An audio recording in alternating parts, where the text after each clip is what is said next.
Why are the countries that you mentioned the most popular places to adopt? The question was, why are the countries that I mentioned the most popular to adopt? And referring to the China, Guatemala, Russia, and Korea. And these are the most popular because these are really large countries and they're overpopulated.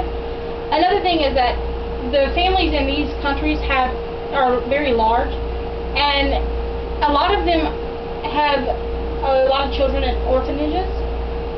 So they have, many of them have medical problems, and a lot of them have their children adopted and brought to the United States for health care. Any other questions?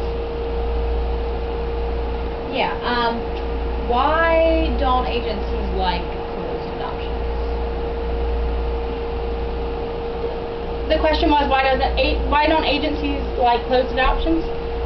The main thing about closed adoptions is that it allows no contact between the adoptive parents or no information whatsoever about the adoptive parents or the biological parents, and no contact for the children either. And the main thing about that is that the children will never know who their biological parents are. But I'm not sure exactly why the agencies are concerned about that, but I will look into it and get back to you with it. What is the average cost of an adoption? The cost of an adoption varies depending on who all you have involved in it. If you have a lawyer involved in it, it's going to be more. Who you go through, if you go through a private agency, if you go through a public agency, it all depends on that. But a typical adoption can range from $4,000 to $30,000 or even more than that. Are there any more questions? Okay, well, thank you all for being here today, and I appreciate the questions. And just to go back over what we discussed today, there are several different types of adoptions.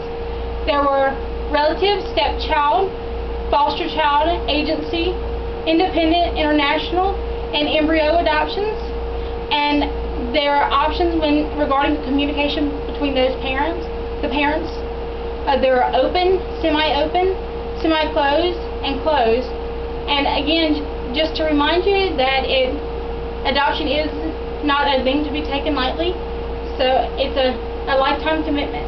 And if you'd like some more information, you can visit adoptionservices.org to get more information about the 4 options regarding communication. Thank you all for coming.